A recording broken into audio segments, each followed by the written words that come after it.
Bulletin का बाकायदा आगाज करेंगे और सबसे पहले आपको अपडेट करेंगे। Lahore ring road southern loop 3 की लागत में 2 अरब 50 करोड़ का इजाफा किया गया है। लागत 7 अरब 70 करोड़ से 10 अरब 20 करोड़ तक पहुंच गई है, जबकि रिंग रोड अथॉरिटी ने पीएनडी को नजरसानी शुदा PC1 भी भिजवा दिया है। आपको अपडेट करते चले कि लागत में इजाफा हुआ है। Lahore ring road southern loop 3 की लागत में 2 अरब 50 करोड़ का इजाफा सामने आया है। लागत 7 अरब 70 करोड़ से 10 अरब 20 करोड़ तक पहुंच गई है और इसी हवाले से रिंग रोड अथॉरिटी ने पीएनडी को नजरसानी शुदा PC1 भी भिजवा दिया है। तफसीलात जानेंगे दुर्रा नायाब से।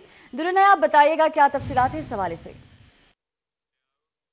रिंग रोड को मुकम्मल करने पे अब पंजाब हुकूमत को भारी लागत अदा करनी पड़ेगी और इस हवाले से अगर ये 3 साल कबल मुकम्मल की जाती या उस पर काम शुरू कर दिया जाता, इस हद तक भी एक स्टडी की गई कि अगर पिछले साल ही इस पर काम शुरू किया जाता तो ये 8 अरब से नीचे इसको बनाया जाना मुमकिन था। और ये सदर्न लूप 3 का जो पार्ट ख़ास तौर पे अड्डा प्लाट से रायविंड और क्रॉस करता हुआ बहरे टाउन के अंदर से होते हुए मुल्तान रोड पे बर्जर फैक्ट्री के पॉइंट पे मिलता है, वहाँ पे ये जो 8 किलोमीटर तवील रिंग रोड का सदर्न लूप 3 है, ये उसका रूट है। इस पे 7.7 अरब रुपए की लागत तैयार की गई थी और इसको पीएनडी ने पास करके इसका PC1 अप्रूव करके इस पर टेंडर कॉल कर लिया गया था और कंपनी को ठेका अवार्ड करके इसको विड्रॉ किया गया है, क्योंकि गुज़िश्ता हुकूमत जो थी वो जा रही थी, अगले इलेक्शन सर पे थे, इसको विड्रॉ कर दिया गया। अब जो नया PC1 बनाया गया, रिवाइज़ किया गया है, उसमें इसकी लागत में 2 अरब 80 करोड़ से ज़ायद का इजाफा हो गया है और अब ये 7.7 अरब की बजाय 10.2 अरब रुपए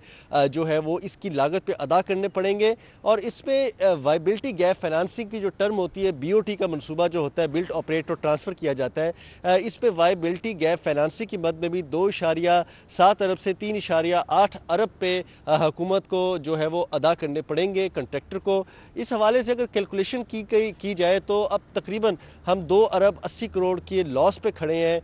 इस पे अब जो रिंग रोड अथॉरिटी है उन्होंने PC1 को रिवाइज़ करके दोबारा पंजाब हुकूमत को सबमिट कर दिया है, जिसकी लागत अब 7.7 अरब से 10.5 अरब पे पहुंच चुकी है और ये बहुत ही ज़्यादा एक ख़तीर रकम है जिसकी अदायगी करने के लिए अब बहुत ही मुश्किलात का सामना करना पड़ेगा कंट्रैक्टर को, क्योंकि जो इसको लेगा वो अपनी इन्वेस्टमेंट से इसको कंप्लीट करेगा और 20 साल में टोल कलेक्शन से इसको लेगा। इसमें रिंग रोड अथॉरिटी को एक और अहम नुक्ते का भी सामना करना पड़ रहा है। FBR की जानिब से 17% सर्विसेज टैक्स टोल पे और 17% सर्विसेज टैक्स जो है वो कंस्ट्रक्शन पर आयद करने की भी लिए भी जोर डाला जा रहा है। अगर वो जो इस पे आयद कर दिया जाए 34% टोटल मिला के, तो ये मनसूबा सदर्न लूप 3 जो है वो 12 अरब से क्रॉस कर जाएगा। इस हवाले से अब रिंग रोड अथॉरिटी कोई फैसला करने से कासिर है। पंजाब हुकूमत को PC1 सबमिट कराया जाए। ठीक है, बहुत शुक्रिया दुर्रा नायाब।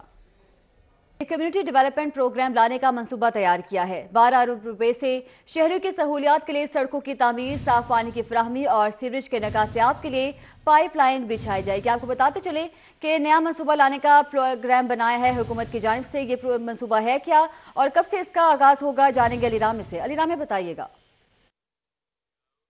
इंसाफ की हुकूमत की तरफ से नया कम्युनिटी डेवलपमेंट प्रोग्राम जो है वो लाया जा रहा है और इसके लिए 12 अरब रुपए की रकम रवा माली साल के दौरान खर्च की जाएगी।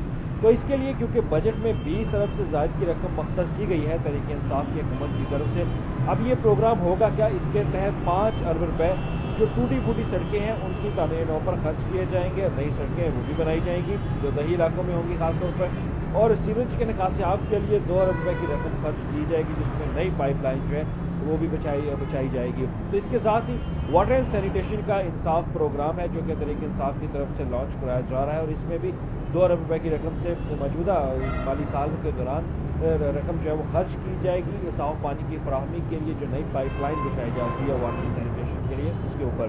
और ये शहर में दही इलाकों में खास तौर पर ये बजट जो है वो खर्च किया जाएगा कि वहाँ पर सीवरेज के निकासियाब और पानी की साफ फराहमी के लिए ये नई पाइपलाइन बिछाई जाएगी और उसके साथ जो वहाँ पर सड़कें टूट फूट का शिकार है उनकी तामीरें नौ की जाएगी। और इसके अलावा पंजाब के दीगर अजला में भी इसका प्रोग्राम का बाकायदा जो है वो इफ्तिताह किया जाएगा और इसके लिए 12 रुपए की रकम जारी करने के लिए सूबाई कैबिनेट कमेटी जो है वो हतमी तौर पर मंजूरी देगी, जिसकी मंजूरी के बाद ये बजट जो है वो अवामी मनसूबों पर खर्च किया जाएगा और इसमें तमाम तर अवामी मनसूबे होंगे, ना कि सिर्फ अरकान असम्बली का कोई इसमें मनसूबा नहीं होगा। सिर्फ आवाम की जो तरजीहात के जो मनसूबे हैं उनको मुकम्मल किया जाएगा कि उनको साफ पानी मिल सके और उनको सही जो ट्रांसपोर्ट के हवाले से उनको सही रोड जो है वो मिल सके। तो उसी पर यह 12 रुपए का प्रोग्राम है जिसको जी ठीक है, बहुत शुक्रिया अली रामी, आप हमें अपडेट कर। खोल दिया गया है शहर के दाखिली और खारजी रास्तों पर ताहार ट्रैफिक का शदीद दबाव देखा जा रहा है। बाबू साबू इंटरचेंज पर ट्रैफिक वार्डन ट्रैफिक को बहाव बेहतर रखने में अपनी ड्यूटी सर अंजाम दे रहे हैं। तफसीलात जानेंगे फहद भट्टी से। फहद भट्टी, बताइएगा, ट्रैफिक के लिए रास्ता खोल दिया गया है, अब क्या सूरत हाल है?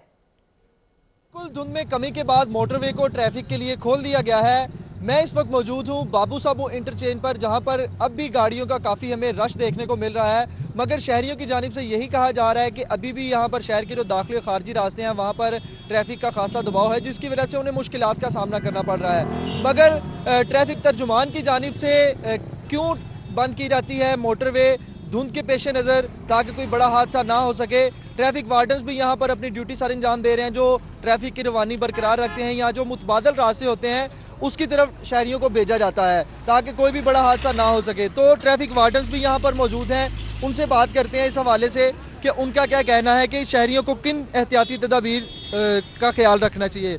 जी बताइएगा कि मोटरवे को बंद किया जाता है, शहरियों के लिए परेशानी भी होती है, सारी बात है उन्हें, तो इसके बारे में आपका क्या कहना है? जी अस्सलाम वालेकुम। असल में मोटरवे फोग की वजह से बंद की जाती है, फोग की वजह से विजिबिलिटी जो कम हो जाती है। तो ये जो मोटरवे यूज़र हैं, जो लोग वहाँ से गुजरते हैं, उनकी सेफ्टी मेजर्स को जो है ना वो मद्देनज़र रखते हुए मोटरवे बंद की जाती है। अब फोग में जो है विजिबिलिटी कम होती है, अगर एक गाड़ी खुदा न खास्ता किसी जगह पर लग जाती है तो फिर पीछे लाइनें लग जाती हैं उनके एक्सीडेंट की शरह। अच्छा, तो जब मोटरवे बंद कर देते हैं आप लोग, तो शहर के दाखिली खारजी रास्ते वहाँ पर तो ट्रैफिक का काफ़ी दबाव हो जाता है, तो फिर कोई मुतबादल रास्ते आप लोग देते हैं? जी बिल्कुल, अभी मोटरवे बंद होने की वजह से हमने जो लाइट ट्रैफिक है उसके लिए जो है ना वो हमने नवाकोट के इलाके से जो है ना उसको ट्रैफिक को गुजार रहे हैं, और जो हैवी ट्रैफिक है उसका तो फिर सिटी के अंदर तो दाखिला मना होता है दिन के टाइम। और जब ट्रैफिक अभी तो देखें मोटरवे खुल गई है तो, लेकिन अब भी काफ़ी रश है, गाड़ियाँ काफ़ी लंबी लाइनें लगी हुई हैं, तो इस तरह इसको किस तरह मैनेज? नहीं, अभी मोटरवे जो है ना वो थोड़ी देर के लिए मैंने उनके एसपीओ के साथ मुज़ाकरात करके खुलवाई थी, तो अभी रावी टोल प्लाजा से फिर वापस कर रहे हैं वो। तो ये चौक को खुलवाने के लिए मैंने थोड़ी देर के लिए उनसे रिक्वेस्ट की है कि आप हमारा चौक नहीं चल रहा तो इसको जो है खोल दें, तो उन्होंने खोल दिया। अभी फिर मेरी बात उनसे होने वाली है। बिल्कुल, ट्रैफिक वार्डन्स का भी यही कहना है कि शहरियों की सेफ्टी के लिए ये मोटरवे बंद की जाती है, ताकि जब मोटरवे पर धुंध ज़्यादा हो जाती है तो जब कोई भी गाड़ी या उसका एक्सीडेंट होता है तो पीछे कई गाड़ियां लग जाती हैं, जिसकी वजह से कोई भी बड़ा हादसा रूनुमा हो सकता है। तो शहरियों की हिफाजत के लिए ही मोटरवे को बंद किया जाता है। जैसे ही धुंध में कमी नज़र आती है या धुंध की शिद्दत में कमी होती है तो फौरी तौर पर मोटरवे को खोल दिया जाता है, यही कहना है ट्रैफिक वार्डन्स का। दूसरी जानिब मोटरवे तर्जुमान की जानिब से भी हिदायत की जाती हैं, जैसे ही ट्रैफिक के लिए खोली जाती है मोटरवे, कि तेज़ रफ्तारी से गुरेज करें, क्योंकि जैसे ही खुला इलाका आता है मोटरवे पर तो वहाँ पर रफ्तारी से गुरेज करें। बहुत शुक्रिया फहद भट्टी आपका। आगे बढ़े और आपको बताएं कि डॉलर की कदर में इजाफे ने केमिकल्स की कीमतों को भी पड़ लगा दी हैं। मुख्तलिफ अशिया की तैयारी में इस्तेमाल होने वाले केमिकल्स हैं, जबकि महंगे केमिकल्स होने की वजह से जूते, साबुन और दीगर अशिया भी मजीद महंगी हो जाएंगी। इस हवाले से मजीद तफसीलात जानेंगे शहजाद खान अब्दाली से। शहजाद खान, बताइएगा क्या तफसीलात हैं इस हवाले से आपके पास? बिल्कुल, डॉलर की कदर में मुसलसल इजाफे का सिलसिला जारी है, जिसके बाद अब सनती और कमर्शियल तौर पर इस्तेमाल होने वाले केमिकल्स की कीमतों में भी होशुबा इजाफा देखा जा रहा है। मुख्तलिफ केमिकल जिनमें हाइड्रोजन, 30 किलोग्राम हाइड्रोजन की कीमतों में 1000 रुपये का गुज़श्ता एक माह के दौरान इजाफा रिकॉर्ड किया गया, कि जिसके बाद 30 किलोग्राम हाइड्रोजन 1800 रुपये बढ़कर 2800 रुपये की हो गई है। इस तरह से जो ग्लिसरीन है ये भी मुख्तलिफ मसनूआत की तैयारी में इस्तेमाल होती है। इसकी कीमत में 3750 रुपये से बढ़ के 4400 रुपये यानी 6500 रुपये का इजाफा जो है वो रिकॉर्ड किया गया। इस तरह जो दीगर केमिकल्स हैं उसमें सोडा एश जो है ये 30 किलोग्राम सोडा एश 2000 रुपये से बढ़कर 2400 रुपये यानी इसकी कीमत में 400 रुपये का इजाफा जो है वो रिकॉर्ड किया गया है। इस तरह जो कास्टिक सोडा है ये भी मुख्तलिफ चीज़ों की तैयारी में इस्तेमाल किया जाता है। 30 किलोग्राम कास्टिक सोडे की कीमत 1800 रुपये से बढ़कर 2100 रुपये तक जा पहुंची है। इस तरह जो एस्टिक एसिड है ये भी मुख्तलिफ मसनूआत की तैयारी में इस्तेमाल किया जाता है। इसकी कीमत 2700 रुपये से बढ़कर 5600 रुपये तक पहुंच चुकी है। सबसे ज़्यादा कीमत एस्टिक सोडा की जो है वो बढ़ी है, 2700 रुपये इसकी कीमत में इजाफा रिकॉर्ड किया गया है। सदर केमिकल मार्केट शेख सलीम का ये कहना है कि जब से डॉलर की कदर में इजाफा शुरू हुआ है तो इसके साथ साथ ग्रेजुअली मुख्तलिफ केमिकल्स की कीमतों में बतदरीज इजाफा देखा जा रहा है और ताहाल इस इजाफे का सिलसिला जारी है। शेख सदर सलीम ये कहते हैं कि मुख्तलिफ मसनूआत की कीमतों में भी इजाफा होता चला जाएगा, क्योंकि ये केमिकल मुख्तलिफ मसनूआत की तैयारी में इस्तेमाल होते हैं, जिसमें फूड, जूते, इसके साथ साथ शैम्पू और बहुत शुक्रिया शहजाद खान, आप हमें अपडेट करें। हुकूमत की जानिब से बिजली की कीमतों में मजीद इजाफे के इंदिए पर सनतकार तशवीश का शिकार हैं। सनतकारों का कहना है कि गैस आती नहीं और बिजली की कीमत में मुसलसल इजाफे से सनती सेक्टर बुरी तरह मुतासिर हो रहा है। शहरियों ने मजीद क्या कहा, इस हवाले से बात करेंगे हसन अली से। हसन अली, बताइएगा क्या कहना है सनतकारों का? जी बिल्कुल, सनतों की अगर बात की जाए तो हुकूमत ने सनतों की बहाली के हवाले से जो है वो वादे तो बहुत से किए, लेकिन अभी तक कोई अमली इकदाम जो है वो हुकूमत की जानिब से सामने नहीं आए। और इस वक्त अगर बात की जाए तो बिजली की कीमतों में इजाफे से जहां आम शहरी परेशान हैं वहीं सनतकार भी परेशान हैं। जबकि अगर बात की जाए कायद आज़म इंडस्ट्रियल स्टेट की तो यहाँ पे, या सुंदर इंडस्ट्रियल स्टेट की अगर बात की जाए तो वहाँ पे भी जो गैस का प्रेशर है, जो सेंक्शन लोड है सनतों का, वो फराहम नहीं किया जा रहा। इसी वाले से मज़ीद बात करेंगे। यहाँ पे मेरे साथ नौमुंतखब chairman Lahore township industrial association Mian Khurram Ilyas जो है वो मौजूद हैं। जी खुरम साहब, ये बताइएगा कि जो सेंक्शन लोड है वो फराहम नहीं हो रहा है, इसके साथ साथ बिजली की कीमतों में मुसलसल इजाफा हो रहा है, कैसे देखते हैं इसको? Thank you very much. जैसा कि देखें, इंडस्ट्री इस टाइम बहुत ज़्यादा बहरान का शिकार हो चुकी हुई है। हमें इस टाइम सर्दियों में हमारा नॉर्मली मेन इंग्रेडिएंट होता है, इस टाइम हमारे टेक्सटाइल सेक्टर को भी गैस नहीं मिल रही है, हमारी किसी भी इंडस्ट्री को गैस नहीं मिल रही है। हालांकि जो हमें कहा गया था कि जी LNG इंस्टॉल हो गई है, इंशाल्लाह इस साल लोड शेडिंग नहीं होगी, आवाम को आसानी पैदा होगी। घरेलू सार्फिन भी तंग है, घरों में भी गैस नहीं आ रही है, इंडस्ट्री में भी गैस नहीं आ रही है। तो सवाल यह है कि गैस जा कहाँ पर रही है? काम बाला से यही है कि काइंडली इसके ऊपर कोई चेक एंड बैलेंस रखें। जैसे कि मेरे साथ मियाँ खुरम इलियास साहब जो मौजूद थे, उनका ये कहना था कि हुकूमत को ऐसे इकदाम करने चाहिए कि जिससे सनतें जो हैं वो बहाल हों, सनतें चलें, ना कि जो मुल्की मईशत है इसमें मज़ीद ख़राबी पैदा हो। मुल्की मईशत की बेहतरी के लिए सनतों को चलाना जो है वो बहुत ज़रूरी है, और इस हवाले से जो बिजली और गैस की फराहमी है वो यकीनी बनाने के साथ साथ। ठीक है, बहुत शुक्रिया हसन अली आपका। जदीद पुलिसिंग सिर्फ बातों की हद तक नहीं, अफसरान को IT इस्लाहात सीखना ही पड़ेंगी। आज पंजाब ने CCPO लाहौर समेत तमाम RPOs और DPOs का IT के हवाले से इम्तिहान लेने के लिए 17 इकदाम के हवाले से 130 से ज़ायद सवालात पर मुश्तमिल पेपर तैयार कर लिया है। इस पेपर की तफसीलात जानेंगे अली साही से। अली साही, बताइएगा इस पेपर के हवाले से। बिल्कुल, IG पंजाब की जानिब से चंद रोज़ कबल ऐलान किया गया था कि तमाम RPOs और DPOs जो है वो जितने भी IT इनिशिएटिव हैं उसमें 17 को जो स्पेसिफिकली कहा गया था कि उसके बारे में तमाम RPOs और DPOs का उसके हवाले से टेस्ट होगा, जिसके लिए IG पंजाब की जानिब से सवालनामा तैयार कर लिया गया है, जिसमें 130 से ज़ायद सवाल रखे गए हैं जिसका टेस्ट लिया जाएगा। और तमाम RPOs DPOs को वाज़ेह तौर पर कहा गया था कि जो अफसरान ट्रेनिंग के बाद भी इस टेस्ट में कामयाब नहीं होंगे उनको उनके ओहदे से हटा दिया गया था। 2 रोज़ कबल भी IG पंजाब की जानिब से ये अंदिया दिया गया था कि तमाम अफसरान IT के जो इकदाम किए गए हैं, चूँकि अरबों रुपए लगाकर पुलिस को जदीद तकाज़ों पर डालने के लिए IT के इकदाम किए गए हैं, तो इसमें फिर वही मैनुअल तरीके से काम करना या फिर वही मैनुअल चीज़ें सामने लाना ज़रूरी नहीं है। इसलिए तमाम जो IT इनिशिएटिव हैं उसको आला अफसरान भी सीखें, ना कि PITB के या सिर्फ इंफॉर्मेशन के जो लोग हैं वो उस पर काम करके मुतलका अफसरान को आगाह करें।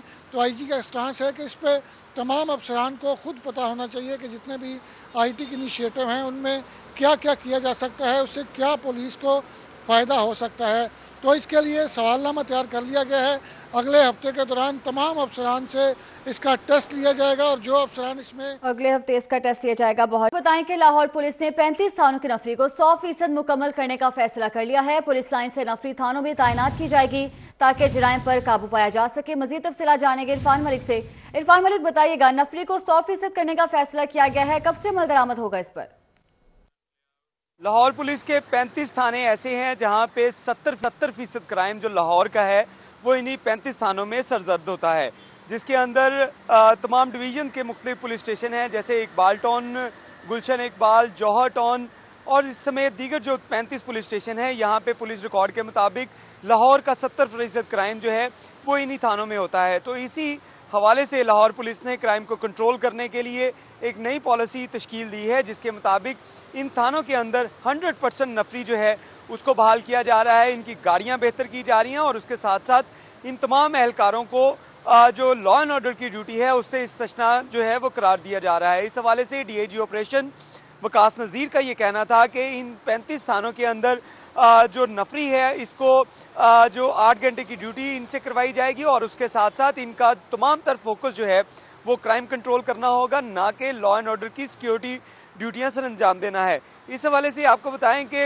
इन 35 पुलिस स्टेशन के अंदर अब डॉल्फिन पुलिस रिस्पॉन्स यूनिट की जो तादाद है उसको भी बढ़ाया जा रहा है, क्योंकि पहले इन तमाम पुलिस स्टेशन में जो डॉल्फिन और पुलिस रिस्पॉन्स यूनिट की गाड़ियां जो हैं वो मामूल के मुताबिक 1 या 2 गाड़ियां जो हैं वो इन थानों की हदूद में गश्त करती थी, लेकिन अब इसमें गश्त जो है वो बढ़ाया जा रहा है और उसके साथ साथ सेफ सिटी अथॉरिटी को भी ये अहकाम दिए गए हैं, ये हिदायत दी गई हैं कि safe city authority in 35 police station के ऊपर फोकस करे और यहाँ पे होने वाली जो क्राइम की वारदातें हैं उसको जो है वो कैमरास के ज़रिए मॉनिटर किया जाए और यहाँ पे होने वाली तमाम जो गैर कानूनी सरगर्मियाँ हैं इसको कंट्रोल करने के लिए पुलिस अफसरान ने अब सर जोड़ लिए हैं। पुलिस अफसरान का कहना है कि इन 35 पुलिस स्टेशन को के ऊपर वर्किंग करके लाहौर का क्राइम जो है उसको नीचे लाया जाएगा, क्योंकि शहर के अंदर क्राइम बढ़ चुका है। क्राइम जो है उसकी तादाद जो है वो 35% से ज़ायद जो है वो ओवरऑल जो है इस साल में रिकॉर्ड की गई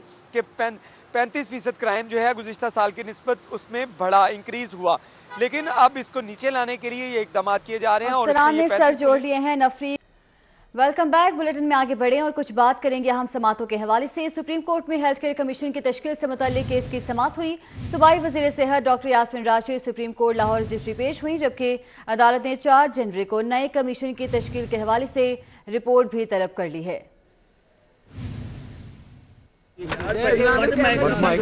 जो हेल्थ केयर कमीशन के बारे में इंस्ट्रक्शंस दी हैं, हम इंशाल्लाह उनको बाकायदा जिस तरह उन्होंने फरमाया है चीफ जस्टिस साहब ने उसका फॉलो करेंगे। मंडे वाले दिन हम लोगों ने मीटिंग बुलवा ली है उस कमेटी की, जिसमें आगे बोर्ड सिलेक्ट करना है और वो बोर्ड के जब वो अपने मेंबरान जो है उनकी निशानदेही कर देंगे तो 4 तारीख को हम वो बोर्ड के मेंबर्स जो हैं उनकी जो 2 अगेंस्ट ईच पोस्ट वो हम प्रेजेंट कर देंगे सुप्रीम कोर्ट के सामने, ताकि सुप्रीम कोर्ट ने जो ऑर्डर दिया था वो कुछ गलत फहमी की बायस हमने वो फॉलो नहीं किया, हमने माजरत कर ली है और हम 4 तारीख को वो उसके मुताबिक हम उनके सामने वो जो मेंबर्स हैं जो ये कमेटी सिलेक्ट करेगी। जबकि जानिब सुप्रीम कोर्ट रजिस्ट्री में रेलवे अराज़ी पर नाजायज़ कब्जों के खिलाफ केस की समात हुई ही। तमाम सूबों की हाई कोर्ट्स और सिविल अदालतों को रेलवे केसेस 2 माह में निपटाने का हुक्म दिया गया है अदालत की जानिब से। इसके अलावा रेलवे के कानूनी टीम के सरबराह को हटाने के खिलाफ हुक्म इम्तनाई का रिकॉर्ड भी तलब कर लिया गया है। कब्जा जो है वो डिक्लेयर हो गया है कि फर्गूसन का वहाँ हमारे 1400 केसेस थे जी पेंडिंग। 123 केसेस ऐसे हैं हाई कोर्ट से स्टे हैं जिसमें के अरबों रुपए की प्रॉपर्टी है और हमने चीफ जस्टिस साहब से ये दरख्वास्त की कि जो हमारा लीगल सेक्शन है वो 2 दफ़ा ताहिर परवेज साहब एक्सटेंशन लेने के बाद उनको कॉन्ट्रैक्ट की 1 माह तनख्वाह भी दे दी है, वो हाई कोर्ट से स्टे ले आते हैं और चीफ जस्टिस साहब ने उनको भी कहा कि सुबह वो पेश हो जाएं। इस तरह कल भी मैं इंशाल्लाह सुप्रीम कोर्ट में हूँगा। बड़े और आपको बताएं कि LDA ने शोबा प्राइवेट हाउसिंग स्कीम से गैर कानूनी स्कीमों के खिलाफ फिरोजपुर रोड पर ऑपरेशन किया है। LDA ने 8 स्कीमों के दफातर सरबे मोहर और मिसमार कर दिए हैं। इस ऑपरेशन का अहवाल जानेंगे दुर्र नयाब से। दुर्र नयाब, बताइएगा इस ऑपरेशन के हवाले से। जी, LDA के शोबा प्राइवेट हाउसिंग स्कीम की जानिब से ये ऑपरेशन किया गया है और बड़े पैमाने पे गैर कानूनी स्कीमों के ख़िलाफ़ ये ऑपरेशन किया जा रहा है। देखा गया है कि और मुतअद्दिद जो गैर कानूनी सोसाइटीज़ हैं जिनकी तादाद तकरीबन अब 40 के करीब पहुंच चुकी है, उनके खिलाफ कार्रवाई की जा चुकी है। ख़ासतौर पे वो स्कीमें जो सिरे से मंजूर ही नहीं है, गैर कानूनी लैंड सब डिविजनिंग करवा रही हैं और शहरियों की जमा पूंजी जो है वो हथिया रही हैं, इसके खिलाफ अब सुप्रीम कोर्ट और हाई कोर्ट की हिदायत के मुताबिक LDA ऑपरेशन कर रहा है।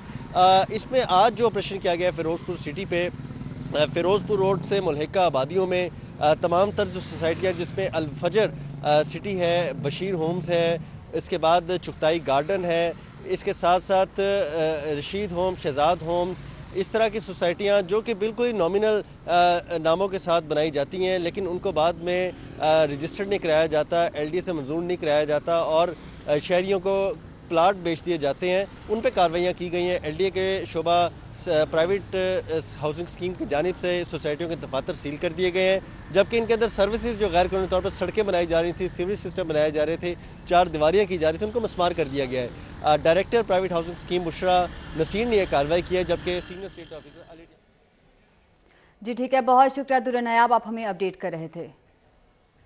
आपको बताते चलें कि शोबा प्राइवेट हाउसिंग स्कीम्स का गैर कानूनी स्कीमों के खिलाफ फिरोजपुर रोड पर ऑपरेशन किया गया है, जबकि LDA ने 8 स्कीमों के दफातर सरबमोहर और मिसमार कर दिए हैं। आपको बता रहे हैं ऑपरेशन के हवाले से।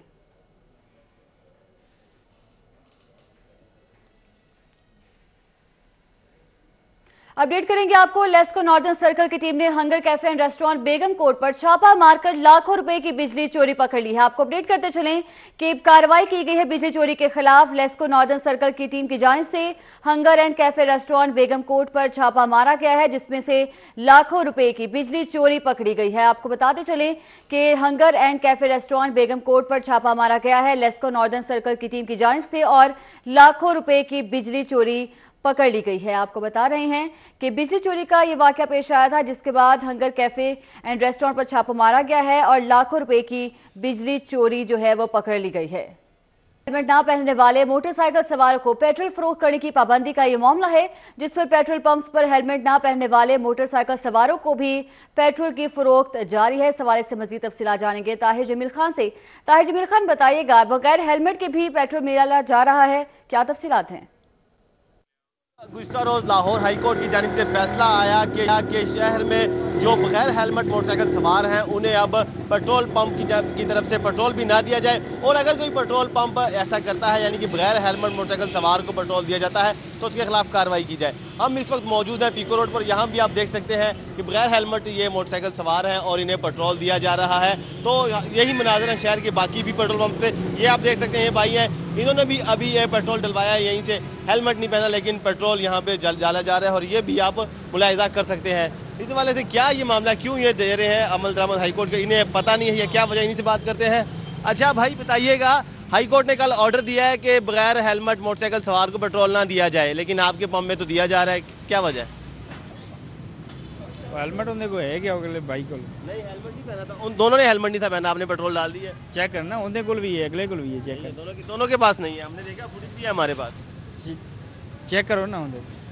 चलें जी, वो तो फुटेज हमारे पास मौजूद है कि बगैर हेलमेट पेट्रोल उनके बगैर हेलमेट पेट्रोल डलवा रहे हैं, और वो ये पंप उन्हें पेट्रोल डाल भी रहा है। पीको रोड पर वाकई ये पंप है, लेकिन इनका इसरार है कि हेलमेट उनके पास है और हेलमेट है तो हमने पेट्रोल दिया है। बहरहाल आपने देख ही लिया है, पेट्रोल पंप्स ऐसे शहर के बेशतर ऐसे पेट्रोल पंप्स हैं जहाँ पर हाई कोर्ट के इस फैसले पर अमल दरामद नहीं हो रहा, जबकि हाई कोर्ट के बाद अहकामात हैं। कल ही ये फैसला आया है कि जो पेट्रोल पंप बगैर हेलमेट पहने मोटरसाइकिल सवार को पेट्रोल डालता है तो उसके खिलाफ कार्रवाई की जाए।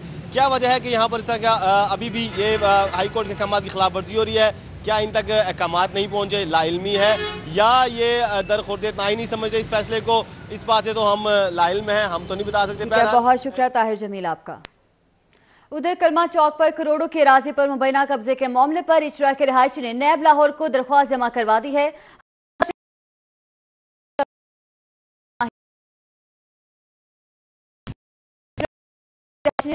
जमा करवा दी है, जिसमें हमजा शहबाज पर कब्जा माफिया की पुश्तपनाही करने का इल्जाम भी लगाया गया है। कलमा चौक पर करोड़ों की अराजी पर मुबैना कब्जे का यह मामला है, जिस पर इजरा के रिहायशी ने नैब लाहौर को दरख्वास्त जमा करवा दी है और हमजा शहबाज पर कब्जा माफिया की पुश्तपनाही करने का इल्जाम भी लगाया गया है। लेस्को सार्फिन को जाली नोटिस जारी करके ब्लैकमेल करने वाला ग्रोह एक बार फिर से मुतहरिक हो गया है। जौहर टाउन समेत शहर के बेशतर इलाकों में जाली नोटिस भिजवा दिए गए हैं। लाहौर इलेक्ट्रिक सप्लाई कंपनी में सार्फिन से पैसे बटोरने वाला ग्रोह सामने आया है। सार्फिन को नोटिस जारी करके ब्लैकमेल किया जा रहा है। ग्रोह की जानिब से भिजवाए गए जाली नोटिस पर लेस्को की मोहर और दस्तखत भी मौजूद हैं। नोटिस में सार्फिन को मीटर खराब होने की धमकी भी लगाई गई है।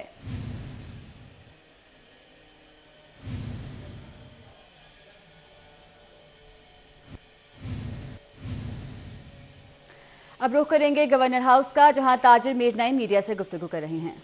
हम ताजिर नुमाइंदे हैं और आप हुकूमत हैं, लिहाजा हम ताजिरों के मसाइल हुकूमतों ने हल करने हैं, हुकूमतों ने हमारे मसाइल का मदावा करना है। लिहाजा हम आपकी खिदमत में अपनी तमाम तर सियासी वाबस्तगियों को घर छोड़ के आपकी खिदमत में आए हैं कि आपको हम ताजिर बरादरी के मसाइल बता सकें। मोहतरम गवर्नर साहब, वजीर तजारत भी बैठे हैं। वजीर तजारत तो हमारे अपना भाई है, हमारे घर का बंदा है। अब वो तो हमें जब जो चाहे उससे हम करवा लें, लेकिन अब पता नहीं वो करेंगे कब, आज बताएंगे, शायद वो कर भी दें।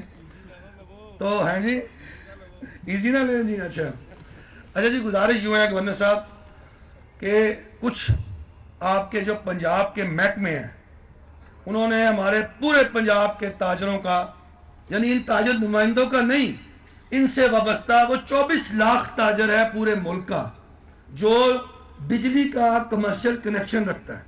हम उस अनऑर्गेनाइज्ड और उस अनरजिस्टर्ड जो सेक्टर है उसके नुमाइंदे हैं, यानी 24 लाख। आपको बराह रास्त दिखा रहे थे गवर्नर हाउस में ताजिर मीर नईम तकरीब से खिताब कर रहे हैं।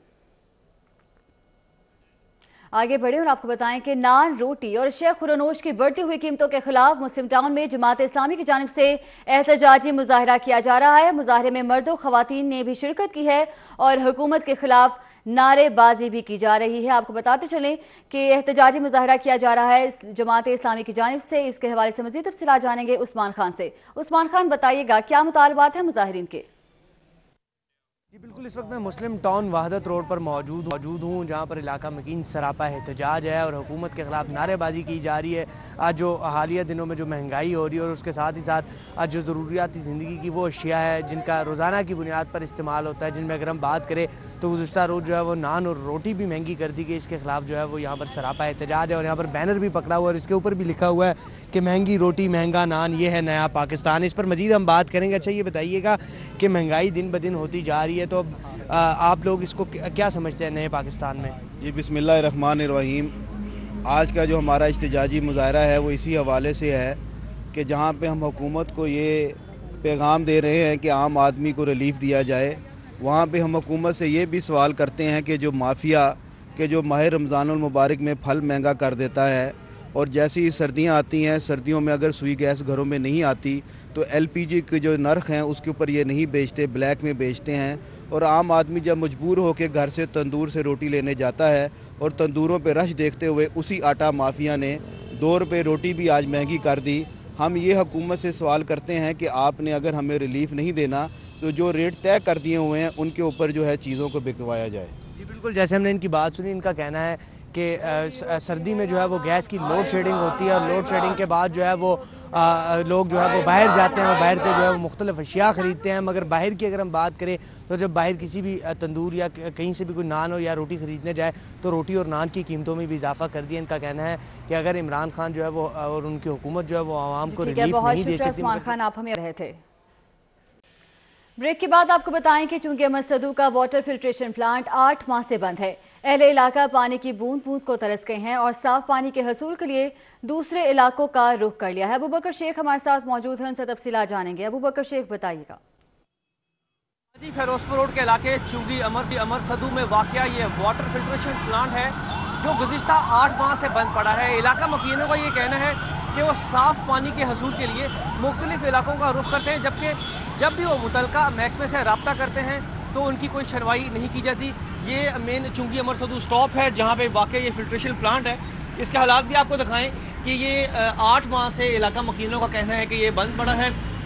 यहाँ पे जो अक्सर आबादी है उनका ये कहना है कि वो बाज़ार से पानी नहीं ख़रीद सकती। इस इलाके मुतलका महकमों को चाहिए कि इसी फिल्ट्रेशन प्लांट को बहाल करवाया जाए। जब वो मुतलका महकमे के पास गए तो उनकी ना तो सुनवाई हुई और उनको ये कह के टाल मटोल करके उनको यहाँ से शहरियों के मुताबिक उनको भेज दिया गया कि वो अगले हफ्ते ठीक कर देंगे। मुख्तलिफ उनको औकात दिए गए कि मुख्तलिफ औकात में आएंगे, वो ठीक कर देंगे, लेकिन अभी तक इस फिल्ट्रेशन प्लांट को बहाल ना किया गया। इलाका मकीनों का ये कहना है कि मुतलका महकमे इस बात का नोटिस लें और अव्वलीन बुनियादों पर इसी फिल्ट्रेशन प्लांट को बहाल करें ताकि यहाँ से जो मुतलका आबादी है वो इसी फिल्ट्रेशन। बहुत शुक्रिया अबू बकर शेख, अपडेट कर रहे थे। आगे बढ़े और आपको बताएं कि महकमा बल्दियात का यूनियन काउंसिल्स की सरगर्मियों की मॉनिटरिंग का फैसला सामने आया है। इसी हवाले से सरकारी रिकॉर्ड और यूनियन काउंसिल्स की सरगर्मियों की मॉनिटरिंग के लिए 274 यूनियन काउंसिल्स के सेक्रेटरीज को टैब्स फ्राहम कर दिए गए हैं। मजीद तफसीलात जानेंगे राव दिलशाद हुसैन से। जी राव दिलशाद, क्या अपडेट्स हैं? बिल्कुल जी, महकमा बल्दियात ने बल्दियाती इदारों के ऑडिट के बाद शहर की 274 यूनियन काउंसिल्स की जो सरगर्मियां हैं उनकी कड़ी निगरानी का फ़ैसला किया है। आपको ये बताएं कि इस हवाले से जो टैब्स हैं हवावे कंपनी के वो फ्राहम किए गए हैं यूनियन काउंसिल्स के सेक्रेटरीज़ को, जिसमें यूनियन काउंसिल्स के जो सेक्रेटरीज़ हैं वो death certificate, birth certificate, marriage certificates और तलाक से मुतल्लिका जो डाइवोर्स सर्टिफिकेट्स हैं उनकी और तमाम तर कवाइफ की तस्वीर अपलोड करने के पाबंद होंगे और ये इसका डाटा अपने पास रखने के पाबंद होंगे। आपको ये बताएं कि इसी हवाले से तमाम 274 यूनियन काउंसिल्स के साथ साथ 7 यूनियन काउंसिल्स पर एक जो महकमा बल्दियात का एहलकार है उसको निगरान भी मुकर्रर किया गया ताकि वो मुकम्मल इसकी मॉनिटरिंग करे, ताकि सेक्रेटरी बल्दियात के पास तमाम तर जो डेटा है, जो भी सर्टिफिकेट्स जारी किए जाएं उनका। तो आपको ये बताएं कि इस हवाले से वर्किंग शुरू कर दी गई है। कंप्यूटर्स की मौजूदगी में तमाम तर जो ये फैसला जात हैं ये किए गए हैं। कंप्यूटर्स का जो डाटा है ऑलरेडी वो तमाम डाटा वहाँ पर महफूज होता है, birth certificates, marriage certificates, divorce certificates और डेथ सर्टिफिकेट्स का।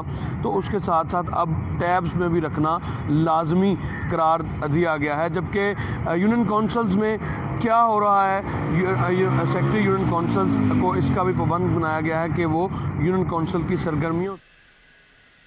बहुत शुक्रिया राव दिलशाद हुसैन आप।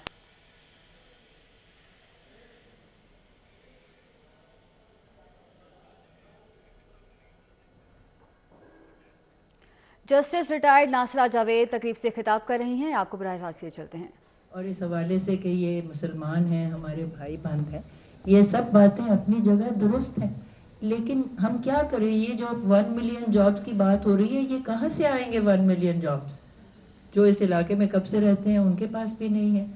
तो अब ये तो जो मसला है ना सारा, और 2.8 बिलियन अगर कंट्रीब्यूट हो रहा है हमारी इकोनॉमी को, वो इसलिए हो रहा है कि जो हम कर सकते हैं वो हम नहीं कर पा रहे।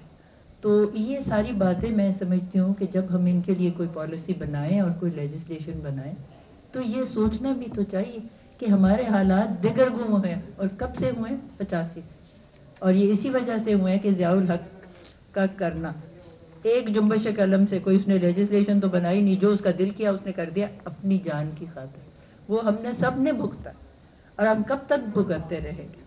जो भी आप करना चाहे, पॉलिसी बनाना चाहे, यकीनन इंसानी हमदर्दी के बेसिस पे और भाईचारे के बेसिस पे इन सब बातों का ख्याल रखना है कि पाकिस्तानी जो है उनके जो हुकूक हैं, जो यहाँ पे ये गन्स आ गई हैं, जो यहाँ पे ड्रग्स आ गई हैं। जस्टिस रिटायर्ड नासरा जावेद तकरीब से खिताब कर रही थी, आपको बराह रास्त दिखा रहे थे। खबरों के सिलसिले को आगे बढ़ाएं और आपको बताएं कि सेशन कोर्ट में शादी का अनोखा केस सामने आया है। सहेली ने सहेली से ही शादी कर ली है। सेशन कोर्ट में लड़की ने लड़की को बीवी बनाने का दावा भी कर दिया है। लड़की को घर वापस लाने पर वालिदैन पर अगवा का मुकदमा भी दर्ज कर लिया गया है। वालिदैन ने सेशन अदालत में दरख्वास्त जमानत भी दायर कर रखी है, जबकि एडिशनल सेशन जज रियाज अख्तर ने केस की समाअत की है और कानूनी और शरई तौर पर औरत दूसरी औरत से शादी नहीं कर सकती। बाबर अली एडवोकेट की जानिब से मौक़िफ़ अपनाया गया है। और आपको बताते चलें कि अदालत ने लड़की की वालिदा और फैमिली मेंबरान की जमानतें 7 जनवरी तक मंजूर कर ली हैं। सेशन अदालत ने पुलिस से मुकदमे की रिपोर्ट भी तलब कर ली है। आपको बताते चलें कि सेशन कोर्ट में शादी का अनोखा केस सामने आया है। ये क्या मामला है, जानेंगे शाहीन अतीक से। शाहीन अतीक, बताइएगा। जी, मैं इस वक्त यहाँ पर एडिशनल सेशन जज मोहम्मद रियाज की अदालत के बाहर यहाँ पर मौजूद हूँ। अदालत में आज एक हम जिनसी का एक अनोखा केस जो है वो यहाँ पर जो है वो पेश किया गया है, जिसमें एक सूबिया नामी खातून है जो अपने आप को लड़का जाहिर करती है और उसने शीज़ा को अपनी बीवी जो है वो ज़बरदस्ती बनाया। अगर आपको कैमरा दिखा सके, ये खातून है जिसका और ये जो खातून है इसका नाम सूबिया है। ये सूबिया जो है ये लड़का बनी हुई है और इसने इसके साथ शादी करने का जो है वो प्रोग्राम बनाया और उस पर इसको अगवा कर लिया। ये हम जिनसी का एक केस है जो यहाँ पर जो है वो पेश हुआ। वालिदैन इस पर एहतजाज के लिए जब थाने गए तो उनके ऊपर भी पर्चा जो है वो दर्ज करा दिया गया। ये खातून यहाँ पर मौजूद है जिनके पाँव पर जो है वो मुतलका जो SHO है उसने ठोकरें मारी हैं और ये नील जो है इनकी टांगों के ऊपर पड़े हुए हैं। इस वक्त ये यहाँ पर ये पूरी फैमिली जो है मौजूद है जिसके ऊपर मुकदमा जो है वो सूबिया नामी खातून ने जो है वो बना दिया। आप ये बताइएगा कि क्या कौन है खातून और इसने क्या किया है? सूबिया ने हमारी लड़की को उगा कर लिया है तो उसके साथ कहती मैंने शादी करनी है। हमारे घर आई है कहती मैंने रिश्ता ले रहा है, ये इसके साथ शादी करनी, ये अच्छी लड़की नहीं। हमें बाहर से पता लगा ये अच्छी लड़की नहीं।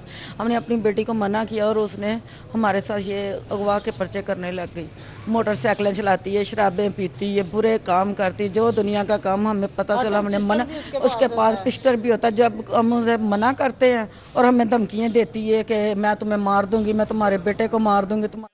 अनोखा केस सामने आया है। कोर्ट में खातून ने खातून को बीवी बनाने का दावा कर दिया है। लड़की को घर वापस लाने पर वालिदैन पर अगवा का मुकदमा भी दर्ज करवा लिया गया है, जबकि वालिदैन ने सेशन अदालत में दरख्वास्त जमानत दायर कर दी है और एडिशनल सेशन जज रियाज अख्तर ने केस की समाअत की है।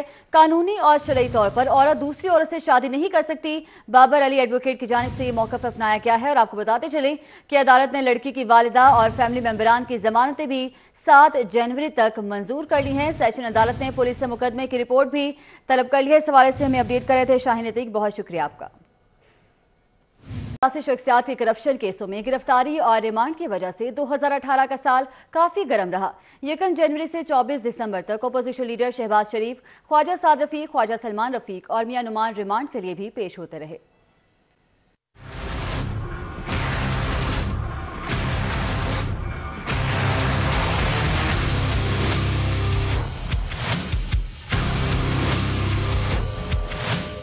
साल 2018 में एहतसाब अदालतों में 170 केसों के फैसले किए गए। आशियाना स्कैंडल केस में अपोजिशन लीडर शहबाज शरीफ, फवाद हसन फवाद, आहा चीमा, साफ पानी केस में वसीम अजमल, इंजीनियर कमर इस्लाम, लाहौर पार्किंग कंपनी में हाफिज नुमान समेत 101 मुल्जिमान के रेफरेंस पेश किए गए। एहतसाब अदालतों में 2018 तक 296 केसेस ज़ेर इल्तवा थे। एहतसाब की अदालतों में से जज सईद नजमुल हसन बुखारी की अदालत से नैब ने सबसे ज्यादा रिमांड हासिल किए। इस अदालत में आशियाना केस में अपोजिशन लीडर शहबाज शरीफ, साबिक DG LD आहा चीमा, साबिक principal secretary Fawad Hasan Fawad, paragon city case में ख्वाजा साद रफीक, लाहौर पार्किंग केस में हाफिज नुमान, साफ पानी में वसीम अजमल, इंजीनियर कमर इस्लाम, DPO गुजरात राय एजाज को रिमांड के लिए पेश किया जाता रहा।